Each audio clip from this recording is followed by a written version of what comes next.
Hello les cinéphiles, j'espère que vous allez bien. Navré pour ce petit retard, mais comme vous le savez dans les films du vendredi, lorsqu'on a du retard, eh bien on revient avec ni plus ni moins que 4 critiques issues de 4 films actuellement à l'affiche.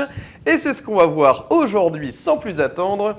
Dans les films du vendredi, la plus précieuse des marchandises, Flow, Gladiator 2 et Here.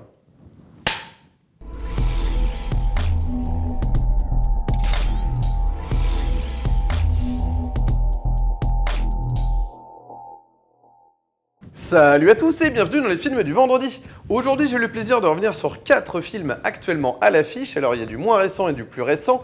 Parmi les films les plus récents, je vais revenir sur la plus précieuse des marchandises de Michel Hazanavicius, qui s'initie son premier long métrage d'animation, adapté du conte éponyme de Jean-Claude Grimbert sur fond de Shoah. Il y aura également au programme Flow de Gins Zilbalodis, ce cinéaste laiton à qui l'on doit beaucoup de courts-métrages d'animation et qui s'initie son deuxième long-métrage. On verra ce que ça donne dans un instant. Il y aura également au programme Gladiator 2, la suite de Gladiator, 24 ans après, toujours signé par Ridley Scott. Parmi mes craintes, il y a des choses qui se sont avérées justes, d'autres moins. J'y reviendrai donc aujourd'hui. Il y aura également donc, pour terminer, Here de Robert Zemeckis avec le duo mythique Robin Wright et Tom Hanks, bien sûr, de Forrest Gump, adapté du roman graphique de Richard McGuire. Donc tout ça, c'est au programme aujourd'hui des films du vendredi. Et je commence sans plus attendre avec la plus précieuse des marchandises, adaptée du conte éponyme de Jean-Claude Grimbert. Michel Hazanavicius donc adapte cette histoire sur fond de Shoah avec ses propres croquis, ses propres dessins. Il a notamment participé au design des personnages, vraiment. Donc toute l'équipe d'animation s'est greffée sur ses croquis et a adapté de manière très personnelle quand même cette histoire, tout en étant très fidèle. L'histoire d'une pauvre bûcheronne et d'un pauvre bûcheron qui vivent tous deux, un peu dans la forêt. On est dans le froid, enneigé comme ça, dans un contexte de Seconde Guerre mondiale. Ils font tout pour survivre. Lui coupe du bois, elle prépare les fagots. Et ils vivent à côté d'une voie de chemin de fer. Donc les trains passent régulièrement, ce qu'ils appellent des trains de marchandises. Ils espèrent d'ailleurs qu'une des marchandises un jour tombe pour pouvoir récupérer peut-être des vivres, des choses qui peuvent leur être utiles dans leur quotidien. Mais en réalité, ces trains ne sont pas des trains de marchandises, bien sûr. C'est entre grosses guillemets, il s'agit en réalité de convois de déportés juifs qui vont être emmenés dans les camps de concentration pour être exterminés. Voilà, donc effectivement, c'est absolument terrible, absolument tragique, mais c'est une manière, par le conte, de raconter de manière très novatrice quand même la Shoah d'une autre manière, et en évitant le manichéisme, puisqu'il va y avoir toute cette humanité, puisque du jour au lendemain, cette pauvre bûcheronne va recueillir, certes, une marchandise qui va tomber du train, mais il s'agit d'une fillette, et non pas d'objets, de vivres, ou alimentaires, de denrées, etc. Non, c'est une fillette dont elle va s'occuper, elle va vouloir s'en occuper, mais quand elle va la ramener à la maison, le pauvre bûcheron, lui, ne va pas entendre cette histoire de la même oreille et ne va pas être d'accord dans un premier temps pour l'élever. Il va considérer que c'est une sans-cœur qui a été abandonnée par un sans-cœur, et la pauvre bûcheronne va lui rappeler que les sans-cœurs ont un cœur. Il va y avoir tout ce discours humaniste. Et petit à petit, en fait, le bûcheron va s'attacher à cette fillette. Donc il va l'éduquer aussi, faire tout pour la protéger, car ses collègues bûcherons voit ça d'une manière très négative. Il va y avoir un gros clash qui fait que le bûcheron va devoir protéger de manière violente la fillette. Et pendant ce temps-là, la mère va essayer de tout faire aussi la pauvre bûcheronne, va tout faire pour nourrir cette fille. Donc elle va aller voir un homme marginal, un peu comme dans les contes. À chaque fois, vous savez, il y a un personnage un petit peu au physique particulier, qui vit dans les bois et qui possède une chèvre. Donc il va pouvoir lui offrir le lait de sa chèvre qui va être nécessaire donc pour nourrir cette fillette. Et donc on apprend après par la suite, je vais essayer de pas trop en révéler bien sûr, mais on apprend que cette fille n'a pas été réellement abandonnée. C'était plutôt dans l'espoir que quelqu'un puisse la récupérer pour l'élever, puisqu'on va voir une scène où dans ce convoi numéro 49, il y a eh bien, un couple de juifs qui ont 2 enfants et l'un des deux, eh bien, voilà, dans l'espoir d'être sauvé, voilà, le père en fait, de la fillette eh bien, va jeter sa fille puisqu'il voit au loin la pauvre bûcheronne en espérant qu'il puisse la recueillir. Et c'est ce qui va se passer, donc c'est très très beau. Je n'en dis pas plus bien sûr sur le sort de la fillette, sur le sort de ce déporté juif, le père donc de la fillette, hein. Voilà, je précise. Mais c'est absolument bouleversant, voilà, d'humanité, Ouais, d'humanité en fait, c'est vraiment le terme. Il y a un altruisme aussi qui est présenté, ça évite aussi tout manichéisme, ça montre aussi voilà, le piège dans lequel tout le monde est en période de guerre en fait, hein, les paradoxes que ça engendre. Donc c'est une très très belle œuvre, vraiment je trouve que et de l'avoir raconté sous le prisme de l'animation, eh bien, je trouve que ça renforce l'effet conte, en fait, hein. Et ça, c'est très fort. Voilà, je trouve que c'est une très, très belle idée, plutôt que de le faire en prise de vue réelle avec des vrais acteurs. Je trouve que ça renforce le côté conte. Le dessin est très soigné. Ça m'a rappelé un peu le dessin qu'on avait sur Les Hirondelles de Kaboul, de Zabou Bretman, qui était aussi très, très beau. Donc, ça m'a rappelé un peu ça. Et puis alors, en termes de casting voix, je dois dire que ça joue beaucoup aussi sur le côté humaniste voilà, et altruiste de cette œuvre, avec notamment Jean-Louis Trintignant, qui a eu le temps, juste avant de décéder en juin 2022, de terminer ses prises de voix dans le rôle du narrateur. Nous avons également dans le rôle de la pauvre bûcheronne Dominique Blanc, de la Comédie Française aussi, qui est très juste et qui permet aussi d'apporter de l'authenticité à ce personnage. Il y a Grégory Gadebois aussi, qui est très très touchant dans le rôle du pauvre bûcheron. Et nous avons également Denis Podalides aussi, qui fait partie du casting. Alors voilà, j'essaie de me rappeler un peu de toutes les voix, mais c'est vrai que voilà, c'est un casting de voix très très bien choisi. Vraiment, parce que en fait, ces voix ont tout autant d'importance que les images, que les dessins en fait, qui nous sont présentés à l'écran. C'est vrai qu'ils sont vecteurs aussi avec leur timbre aussi particulier. C'est ça qui apporte quelque chose une douceur, une mélancolie, une fragilité en fait, hein, dans le timbre des voix. Et je trouve que c'est des voix qui ont été très très bien choisies. Voilà, ce sont des voix de conteurs quoi, véritablement, que ce soit Trintignant ou même Denis Podalides. C'est des voix qu'on a l'habitude aussi. On les a déjà eues. Je sais que Podalides a fait aussi des voix off dans d'autres films, et à chaque fois, il a ce côté conteur qui fonctionne très très bien. Voilà, donc c'est une très belle œuvre. Je vous recommande vraiment cette histoire très touchante. On a envie de voir cette fillette s'en sortir, on a envie de voir ce couple de bûcherons s'en sortir, on a envie de voir ce père de famille juif, eh bien, voilà, lui aussi arriver à s'en sortir. Enfin voilà, on est avec eux, on est touché véritablement à chaque instant par cette histoire. Moi, j'ai versé une larme vraiment très tôt dans le film, en fait, très vite, parce que j'ai compris un peu. Les enjeux sont très très bien plantés, ce qui fait que très très vite, en fait, vous êtes touché par cette histoire. Et vraiment, je dois dire que les dessins m'ont plu. Voilà. Moi, je ne connaissais pas ce talent de... C'est un nouveau talent qu'on découvre chez Hazanavicius, parce que lui, c'est quelqu'un qui a digéré beaucoup de films. On sent qu'il a beaucoup cité aussi peut-être des cinéastes qu'il a aimés. Et là, je trouve que c'est peut-être son œuvre la plus personnelle, lui-même qui a voilà, un contexte de famille juive, qui a peut-être des déportés dans sa famille, je crois aussi. Donc je pense que voilà, il s'est senti concerné par ce sujet, en fait, quand on l'a approché pour faire ce film. Et je sais qu'au début, il était réticent, hein, pour la petite histoire. Je trouve que c'est intéressant quand même, parce que c'est vrai qu'il y a beaucoup de cinéastes qui ont un peu de mal à se lancer pour raconter la Shoah. Alors pourtant, il y en a eu beaucoup, mais ce que je veux dire, c'est que c'est particulier de se lancer dans cet exercice. Il y a le devoir de mémoire, évidemment, mais au nom du devoir de mémoire, c'est pas pour autant que c'est facile en fait de se lancer sur un sujet comme ça.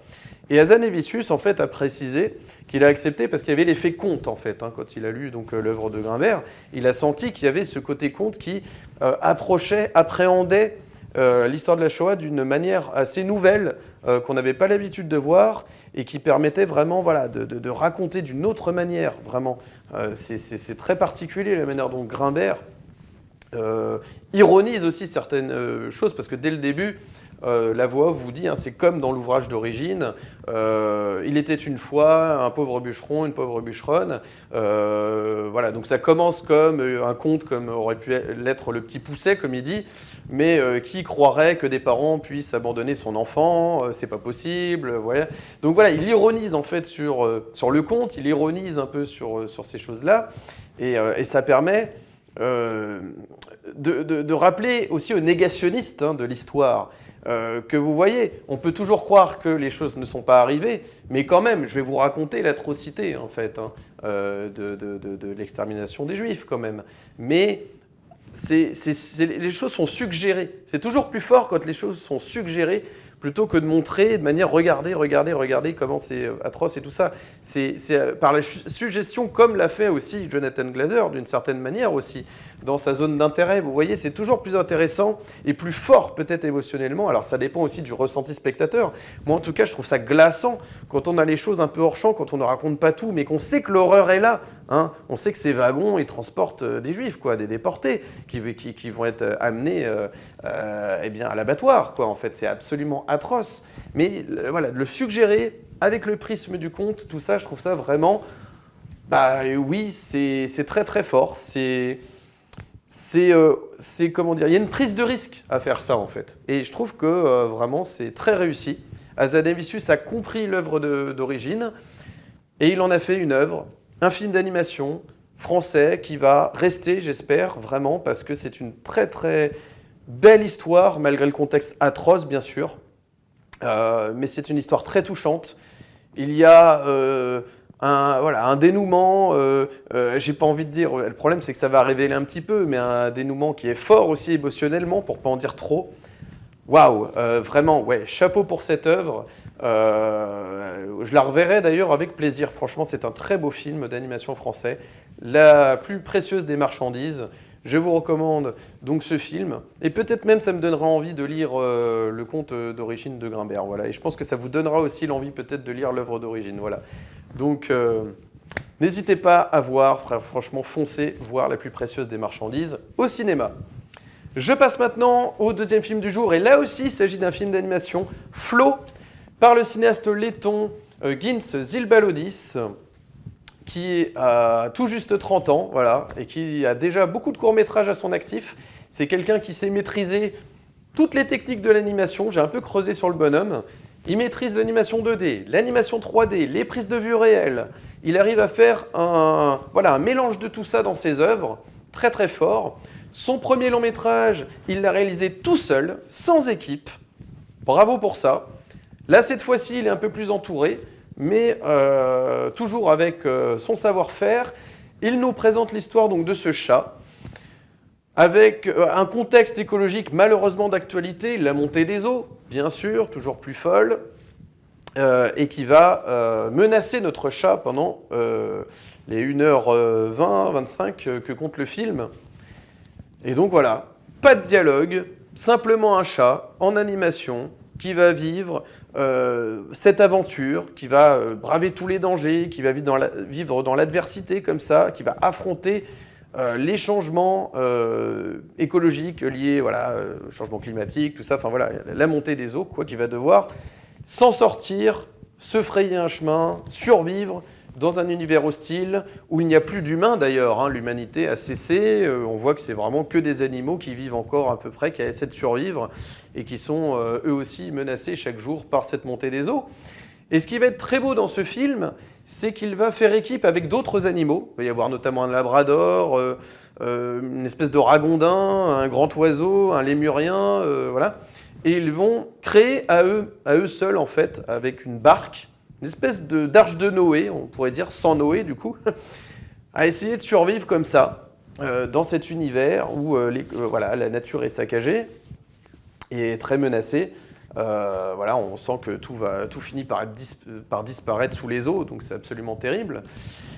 Et donc on est touché vraiment constamment dans ce film parce que c'est pas une manière habituelle de raconter en fait des histoires d'animaux comme ça. En animation en général, c'est toujours des montages très rythmés. On est obligé de rajouter des dialogues, alors que voilà. Et là, non, on a simplement le miaulement, l'aboiement, les cris d'animaux en fait, les expressions du visage, voilà, des yeux comme ça qui vont parler, où on va sentir qu'ils vont essayer de s'apprivoiser, de faire équipe aussi, de voir des animaux qui vont être capables j'ai envie de dire d'humanité entre guillemets, mais voilà, voilà, ça va être très très beau de voir leur collaboration pour survivre en fait dans un univers hostile. Ça va être très beau, ça va être vecteur d'émotion. Moi j'ai aussi versé ma larme sur le final parce que vraiment c'est très très beau de voir cette entraide qu'il va y avoir entre animaux en fait. Voilà. Donc c'est très réussi. Évidemment, au début, ils vont se bouffer un peu entre eux, parce qu'il y a voilà, la chaîne animale, la logique de la chaîne animale, les animaux se mangent aussi entre eux, mais ils vont être capables de faire équipe, en fait. Voilà. C'est cette solidarité qui peut être très très belle, alors que le monde est voué à être détruit, quoi. La nature est détruite, saccagée. Voilà, donc un contexte, encore une fois, malheureusement, d'actualité.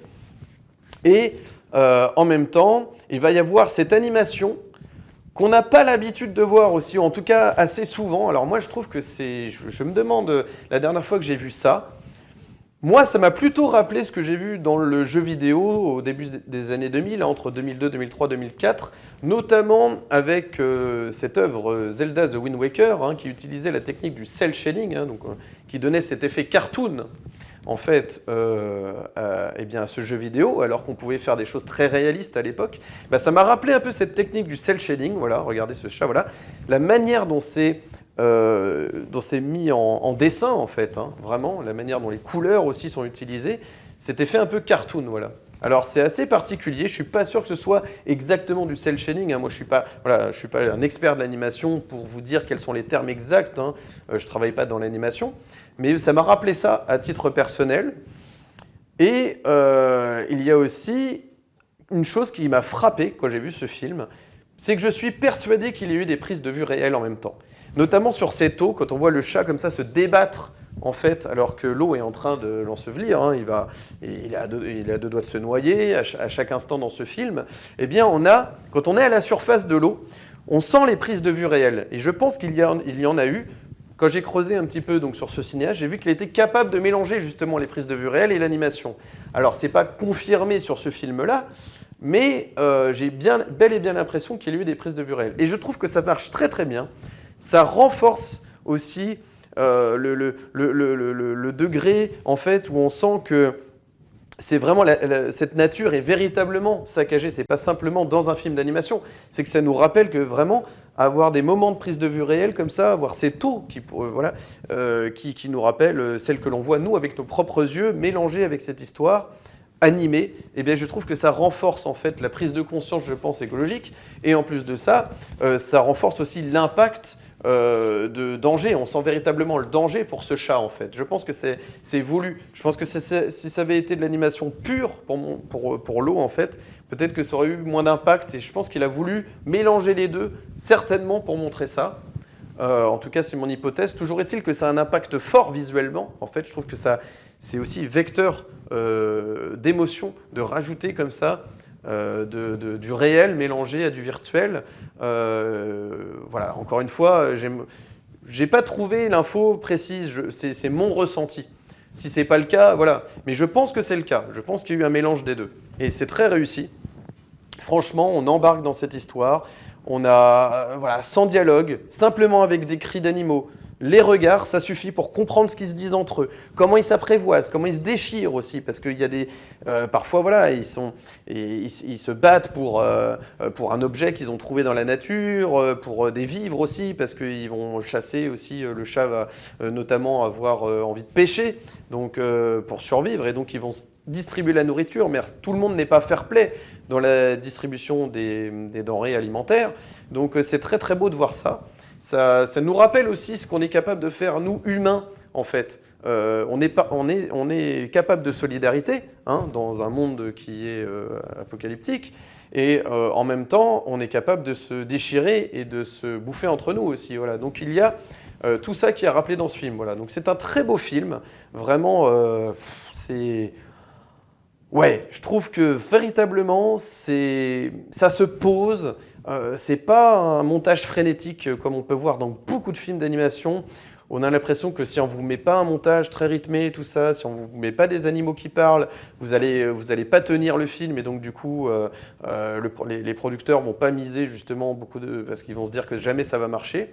Et là, de voir qu'il y a des films indépendants qui arrivent quand même à captiver avec des animaux, avec de l'animation, mais sans grands effets en fait. Hein. Il y a quand même on se concentre sur cette histoire, on se concentre sur la survie. Et ça suffit en fait, ça suffit. Il n'y a pas besoin de rajouter tout un tas de choses inutiles. Simplement l'exercice de l'animation. Voilà, un film d'animation qui se déroule sous vos yeux. Et on suit ce chat, et on suit ces animaux. Et ça suffit en fait. Il y a quelque chose de posé, de calme. Voilà, on arrive à raconter cette histoire de manière posée, chill, j'ai envie de dire, entre guillemets.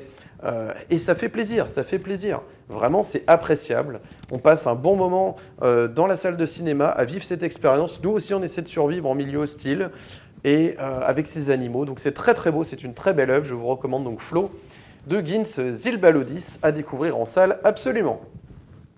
Je passe maintenant au troisième film du jour. Il s'agit de la suite de Gladiator, Gladiator 2, 24 ans après, toujours réalisé par Ridley Scott.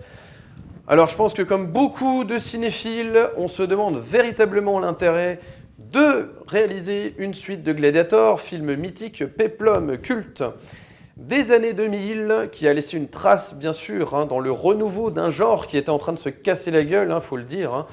Le péplum ne séduisait plus depuis quelque temps. Il y a eu quand même par la suite, après Gladiator, la tentative de Zack Snyder avec son 300, eh bien, qui d'ailleurs a fait peut-être un peu débat, parce que moi personnellement, voilà, je trouvais que ce côté où tout était fait en fond vert en studio avait ses limites en fait. Mais il a trouvé quand même un public, il y a une nouvelle génération qui s'est intéressée à Zack Snyder. Donc pourquoi pas, voilà, je ne suis pas foncièrement contre, hein, je dis simplement, voilà. Mais depuis, de voir Ridley Scott revenir avec un péplum qui en plus de ça n'est ni plus ni moins que la suite d'une œuvre culte, Gladiator, qui avait vraiment marqué par sa BO, par son casting, par ses personnages qui se sont déchirés avec des histoires de trahison, de jalousie, de prise de pouvoir, etc. C'était absolument déchirant, très très fort. Il y avait un contexte, une lecture psychologique, un traitement dramatique du sujet qui était très fort. Voilà. Malgré, bien entendu, les erreurs historiques, tout ça. Enfin, on ne va pas demander à Ridley Scott d'être fidèle à l'histoire avec un grand H, quand on voit son Napoléon notamment.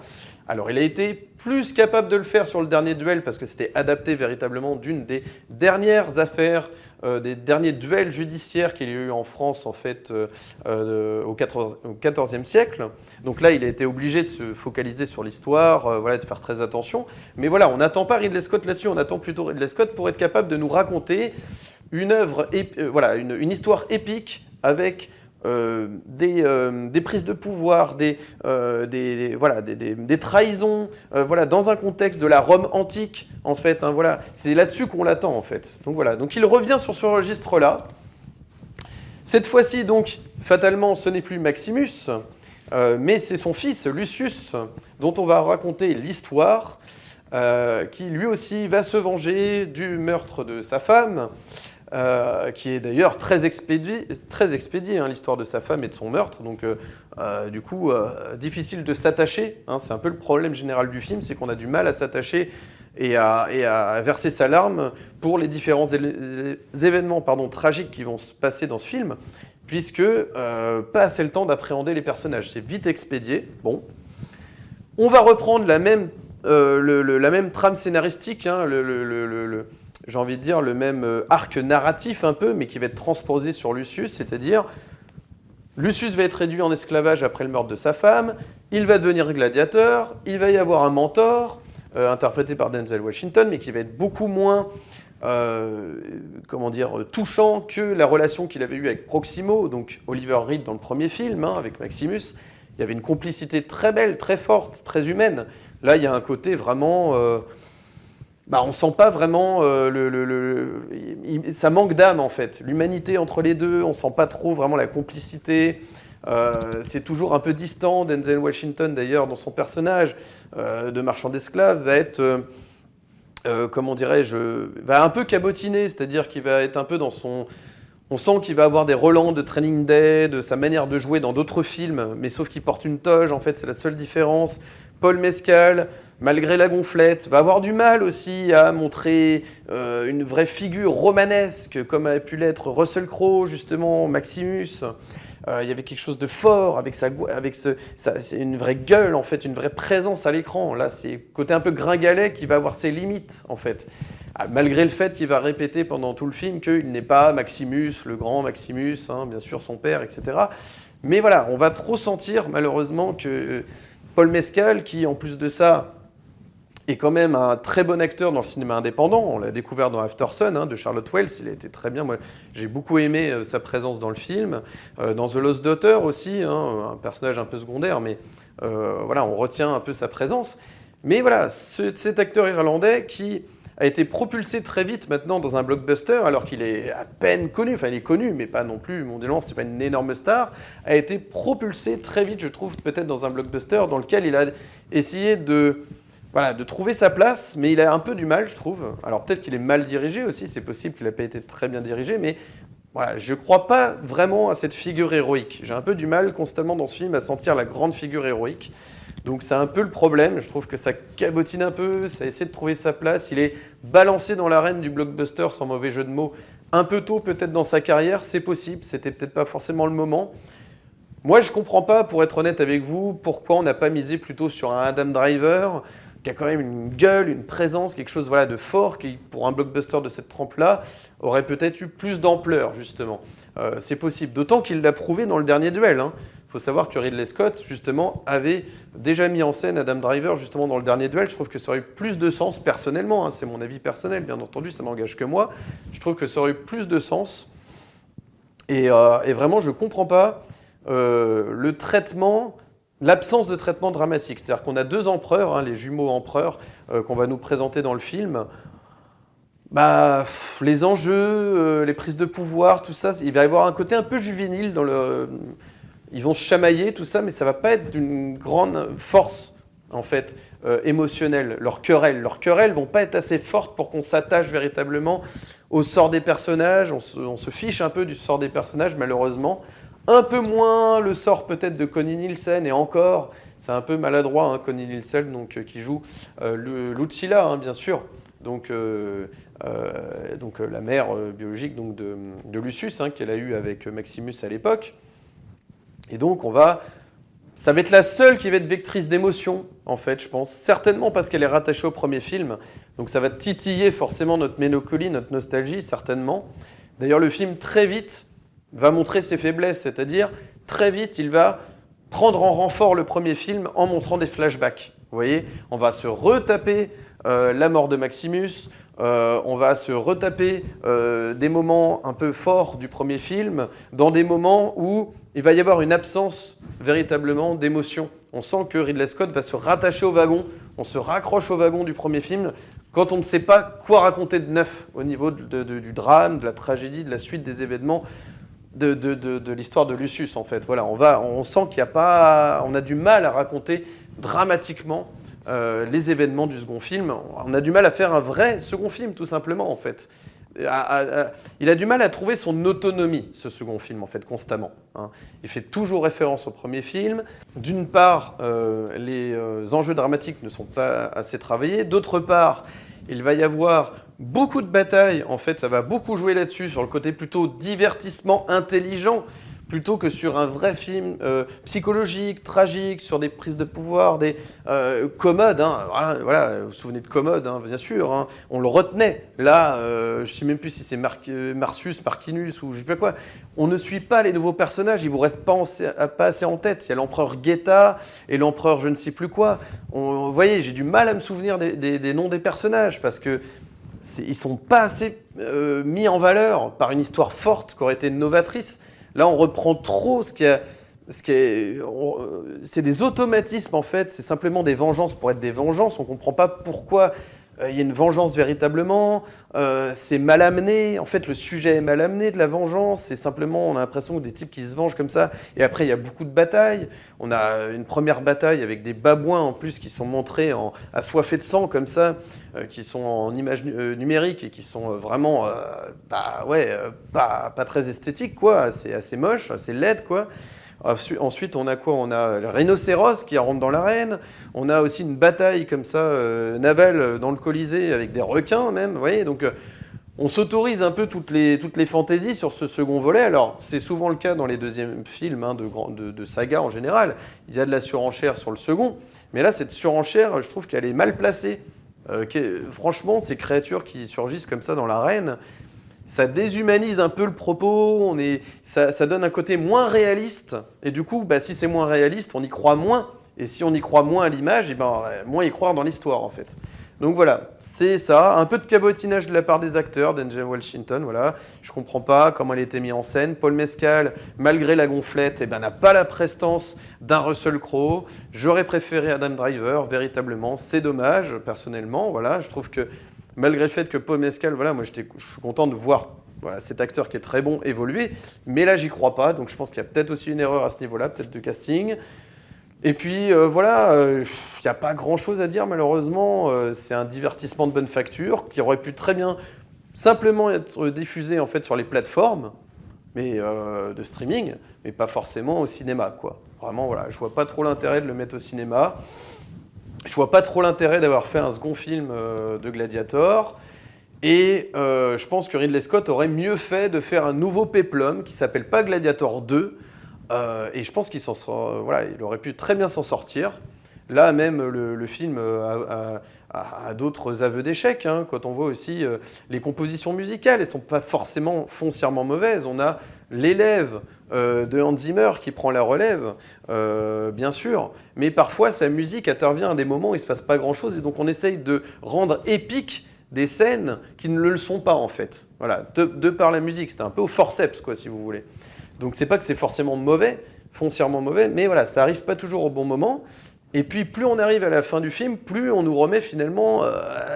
on se raccroche encore au wagon en nous remettant le thème principal, Now We Are Free, hein, de Hans Zimmer, qui est le thème principal du film. Et donc voilà, c'est pas forcément une mauvaise chose de le mettre, hein, bien sûr, il s'agit d'un Gladiator 2, on s'attend à la voir. Mais voilà, encore une fois, c'est petit à petit, dès qu'on va retitiller le nostalgique du premier film, et dès qu'on va pouvoir le faire, on le fait. Et c'est pas toujours à des moments qui sont les bienvenus, c'est pas forcément bien utilisé. Donc voilà, je ne suis pas convaincu par ce Gladiator 2. Dites-moi en commentaire ce que vous en avez pensé. J'ai trouvé véritablement que c'était malheureusement un peu facile. J'ai voulu y croire hein, dès le générique du début, avec ce côté, on vous remet des séquences du premier film de manière très graphique, puisque c'est dessiné comme ça, il y a tout un truc un peu animé comme ça. On a envie d'y croire en fait. Hein. Et puis petit à petit, voilà, non, le château de cartes s'effondre. On a envie d'y croire hein, jusqu'au bout, et puis non, on sent trop le côté opportuniste, de faire un deuxième film malvenu en fait.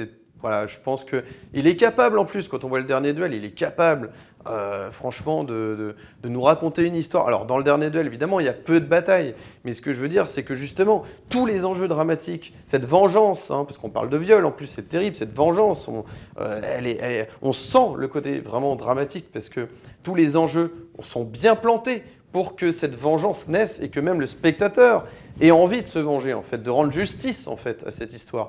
Donc... voilà, il est capable de le faire. Mais là, voilà, son scénario est beaucoup trop inférieur au scénario du premier film. Voilà, on sent que ça a été repris de main en main. Voilà, en plus, le pire, c'est que la mise en chantier du 2, elle date pas d'hier. Alors moi, j'étais assez étonné parce que je pense que c'est clairement pas un film qui méritait forcément une suite. Mais vraiment, je vois pas trop le truc. Mais d'après ce qu'on peut lire, ça fait très longtemps en fait que le scénario est repris de main en main, etc. Et que finalement, ça a donné ce que le film est aujourd'hui en fait. Mais vraiment, je comprends vraiment pas. Voilà. Écoutez, c'est curieux. Je fais toujours ma blague de Titanic 2, hein, mais peut-être qu'un jour on aura un Titanic 2 parmi les grands films des années 90-2000 qui ont marqué l'histoire du cinéma. Je me dis toujours que parfois il y a des projets, tu te dis mais comment ils font quoi? Comment ils font pour oser faire des suites de films mythiques qui n'ont... Voilà, faut pas y toucher. Moi j'ai envie d'y croire, hein, bien sûr Gladiator 2, hein, bien sûr ça fait rêver hein, de se dire qu'il va vraiment réussir à faire un nouveau film Gladiator que le premier et le deux vont, enfin voilà, que le deuxième va apporter des nouvelles choses, qui va être complémentaire par rapport au premier, de se dire que finalement, eh ben voilà, il nous a fait mentir et que finalement ça, voilà, mais non, c'est malheureusement c'est absolument pas le cas. Et puis c'est tout le problème aussi, c'est de faire des aliens. C'est pareil, tout le reste de sa filmographie, c'est un peu ça. Quand on voit qu'il continue à faire des aliens, alors que bon, c'est bon, on a compris. C'est-à-dire qu'il c'est en plus de ça, tous les fans qui sont vraiment très voilà, très fans en fait de ces aliens, etc., de toute la saga Alien, voilà, contestent hein, depuis Prometheus, qui a fait polémique, les Covenants et tout ça, ils s'arrêtent jamais, les Romulus et je ne sais quoi, ils n'arrêtent jamais en fait de faire ça. Donc je pense qu'aussi, il y a un moment donné, soit il faut savoir s'arrêter, soit il faut proposer des nouvelles choses. Mais ouais, on sent vraiment que là, il y a une impasse, quoi. Il y a une impasse dans sa filmographie. C'est un aveu d'échec, en fait, je pense. Voilà. Donc, ça restera toujours le grand réalisateur qu'on connaît, ne serait-ce que pour les Blade Runner, ne serait-ce que pour Alien, ne serait-ce que pour le premier Gladiator, évidemment. Mais je pense que là, maintenant, peut-être que Ridley Scott arrive un peu dans une impasse. Voilà. Hormis le dernier duel, dernier grand film, je pense, du cinéaste, mais ça s'arrête là. Je passe maintenant au dernier film du jour et il s'agit du nouveau Robert Zemeckis, Here, sous-titré Les plus belles années de votre vie et adapté du roman graphique de Richard McGuire qui nous présente eh bien, l'histoire de différentes familles à plusieurs périodes de la vie. Le film s'ouvre sur carrément les dinosaures, une espèce de Big Bang, etc., pour arriver après à l'histoire de ce foyer, cette maison, dans lequel eh bien, vont évoluer plusieurs familles à différents moments, de différentes époques, en fait, hein, tout simplement. Donc, nous avons un procédé assez minimaliste, puisque tout va être vécu de l'intérieur de cette maison, c'est-à-dire en plan fixe, et nous allons avoir les histoires donc, de plusieurs familles, dont l'histoire de la famille principale, hein, qui va nous intéresser plus particulièrement dans le film, celle qui met en scène donc, Tom Hanks et Robin Wright, puisque voilà, il va y avoir toute une histoire de déchirement, d'amour, d'histoire de nouveau-nés qui vont arriver, de toute la vie de cette famille, en fait, tout simplement, qui pourrait ressembler à la vie de n'importe quelle famille, mais qui va être très mélancolique parce que vécu de l'intérieur, avec l'histoire d'une Amérique aussi qui est vécue à l'intérieur de cette maison, c'est-à-dire que nous, en tant que spectateurs, on est confinés, nous aussi, dans cette maison, et donc on va vivre les choses de l'intérieur. Tandis que dans Forrest Gump, c'était tout l'inverse. On vivait l'histoire des États-Unis à l'extérieur. On allait expérimenter. Hein, c'était tout l'inverse. Hein. Cours, Forrest, cours. Hein. Donc on courait comme ça, puis on allait dans les grands espaces, vivre l'Amérique et son histoire de l'extérieur. Là, c'est tout vécu de l'intérieur. Donc c'est novateur. C'est assez intéressant de faire ça comme ça. C'est très fidèle au roman graphique d'origine, puisqu'on a ces superpositions comme ça de vignettes qui annonce et amorce la séquence suivante. Hein. C'est toujours fait de cette manière pour passer d'une séquence à l'autre. Il y a des histoires, les histoires de certaines familles qui sont plus réussies que d'autres. Hein. Il y en a certaines dont, malheureusement, j'ai envie de dire qu'on s'en contrefiche un peu. Je suis désolé de le dire, mais c'est un peu ça. Et d'autres qui sont plus émouvantes, plus touchantes. Donc parfois, c'est à se demander pourquoi raconter celle des autres, si ce n'est pour dire que, ah, vous voyez, il y a eu aussi dans cette même maison d'autres personnes qui ont vécu, et donc c'est touchant parce que plusieurs vies, plusieurs histoires se sont passées dans cette même maison. Voilà, bon, très bien. C'est un côté mélancolique, mais je pense que c'est à la fois les forces et les faiblesses du film, en fait. C'est-à-dire que ça ne peut pas aller plus loin que ça, malheureusement, et en faire un grand film. C'est assez touchant quand même, il y a des belles choses. Je pense que le plus touchant, en fait, c'est de voir Tom Hanks et Robin Wright vieillir dans leur histoire de couple et de les retrouver à la fin, à un certain âge, retrouver les lieux, se remémorer en fait ce qu'ils ont pu vivre dans leur jeunesse. Ça, c'est très très beau parce que moi, j'aime beaucoup ce côté fétichisme des lieux, c'est-à-dire les lieux qui vous inspirent des périodes de votre vie en fait. Vous allez vous souvenir de votre mariage, vous allez vous souvenir eh bien, de la mise au monde de votre premier enfant, j'en sais rien. Enfin voilà, ça va vous rappeler en fait tout ce que vous avez pu vivre, des anniversaires, des belles choses en fait qui se sont passées dans votre vie. Et voilà, le lieu comme voilà, qui vous rappelle en fait, c'est la mémoire comme une sauvegarde en fait de la mémoire, tout ce qui a pu se passer dans cet univers clos en fait, hein, qui va être très mélancolique, qui va jouer sur vos souvenirs, sur la mémoire, sur la voilà. Donc ça c'est très très beau, bien sûr, bien sûr. Mais voilà, je pense que le dispositif du plan fixe, certes novateur, va en rebuter certains. Je pense que ça ne va pas convenir à tout le monde.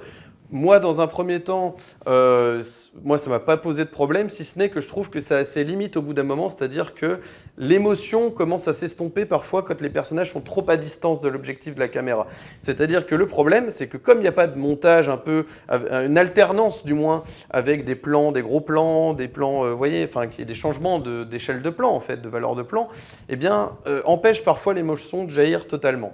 Donc, l'émotion arrive le plus souvent quand les personnages sont très près de la caméra, je trouve. Voilà. Ça, c'est quelque chose qui est très fort, parce que même quand il y a des choses qui se passent hors champ, quand vous avez un personnage qui est très proche de la caméra, même s'il s'adresse à un personnage qui est hors champ, eh bien, ça crée de l'émotion, parce qu'il est plus proche, parce qu'on le voit, parce qu'on voit ses expressions du visage. Voilà. Et quand il est plus à distance, malheureusement, voilà, parfois, ça crée forcément une distance, voilà, tout simplement, entre les acteurs et les spectateurs.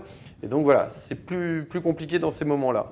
Toujours est-il que c'est voilà, une belle petite histoire, une belle petite fable comme ça, autour du temps qui passe, de la mélancolie, de cette famille qui va vivre voilà, en même temps eh bien, sa vie dans un contexte voilà, où l'Amérique a son histoire aussi qui défile derrière, hein, derrière les fenêtres, hein, à travers les fenêtres de la maison. On voit ce qui se passe à l'extérieur, on voit tout ce qui se trame, bien sûr. Donc on a le contexte, hein, un petit peu du temps historique, hein, du temps qui passe à différentes périodes de la vie, de l'existence, à travers différentes familles. Toutes les histoires ne se valent pas dans les familles, comme je vous le disais. Celle qui va intéresser notre duo principal va être peut-être la plus touchante. Bon, voilà. Après, ça reste, c'est pas inintéressant, voilà, c'est à voir, mais ça peut pas être je comprends que ça puisse pas être un grand film plus que ça, en fait. Voilà, il y a ses limites.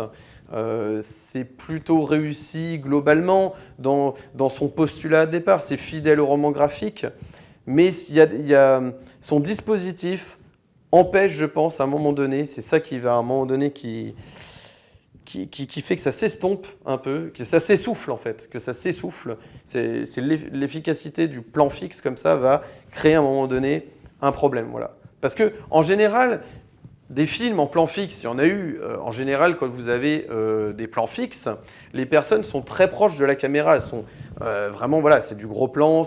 Vous savez, par exemple, parfois dans des témoignages, même dans des documentaires, enfin dans des docu-fictions, où des personnes s'expriment face à la caméra. C'est que du plan fixe, mais il y a une construction de par le montage, de par ce qui est dit, il y a une logique qui suit en fait ce que disent les personnages. On arrive à créer quelque chose avec une succession, par exemple, de personnes qui s'adressent à la caméra, mais on est souvent en gros plan. Vous voyez, ou au moins un plan épaule ou un truc comme ça qui permettent d'être avec eux constamment en fait. Et donc voilà, il y a cette distance qui parfois empêche cet effet-là. C'est un petit peu l'écueil, je trouve, c'est un petit peu les limites du dispositif, en fait. Voilà. Après, c'est pas inintéressant, vous allez quand même passer un bon moment. Je pense que ça va titiller aussi les nostalgiques du duo de Tom Hanks et Robin Wright, bien sûr. On est obligé de penser au duo de Forrest Gump, qui nous a émus par le passé. Et voilà, on est obligé de penser à ça, en fait. Mais c'est à peu près tout ce qu'il va falloir retenir de ce film, je pense. Donc n'hésitez pas à me dire en commentaire ce que vous en avez pensé si vous l'avez vu. En tout cas, pour moi, c'est un film plutôt dispensable, honnêtement, parmi les films à voir actuellement dans les salles de cinéma. Mais voilà, toujours est-il que c'est quand même pas, c'est loin d'être une catastrophe, bien sûr. Moi, le dernier film de Robert Zemeckis qui m'avait vraiment captivé, c'était The Walk. Vraiment, personnellement, je ne sais pas si c'est votre cas. Moi, je trouvais cette histoire assez belle, là, avec le funambule. C'était vraiment assez beau. Mais c'est vrai que c'est peut-être le dernier film de Zemeckis qui m'a ému. Voilà, donc n'hésitez pas à me dire, justement, quel est votre avis dans les commentaires. Si vous avez aimé cette vidéo, n'hésitez pas à mettre un petit like, de vous abonner, d'activer la cloche pour ne manquer aucune de mes nouvelles vidéos et de me suivre sur Instagram, Steph_LFDV. N'hésitez pas à m'ajouter sur Instagram afin d'être tenu informé des prochaines vidéos sur la chaîne ou tout simplement pour accéder à mon contenu. Vous êtes de plus en plus nombreux à suivre les films du vendredi et je vous en remercie vivement. Alors pour cette fin d'année, je ne sais pas s'il y aura une dernière vidéo, sinon ce sera en janvier. J'annonce déjà que je vais revenir sur Nosferatu, bien sûr, de Robert Eggers, et ce sera l'occasion de voir la différence avec la version de Murnau, la culte de 1922. Et la vidéo d'après sera très probablement donc consacrée à mon top des films sortis en 2024. Donc ce sera l'occasion de revenir un petit peu sur tout ce qui a été les grands films de l'année 2024. Hein, j'aime bien, j'ai pour coutume de vous proposer ce top en début de nouvelle année, donc 2025. Voilà, donc en attendant, je ne sais pas s'il y aura une dernière vidéo pour Noël, je ne sais pas quand est-ce que même cette vidéo va sortir. Donc écoutez, dans tous les cas, sinon je vous souhaite de belles fêtes de fin d'année, un joyeux Noël et une très belle année 2025, bien sûr, un petit peu en avance, mais je vous le redirai donc dans la prochaine vidéo. Voilà, donc écoutez, en attendant, il ne me reste plus qu'à vous souhaiter un excellent vendredi, un excellent week-end, et d'ici la prochaine vidéo, comme toujours, n'oubliez pas, prenez les films pour ce qu'ils sont. Allez, ciao!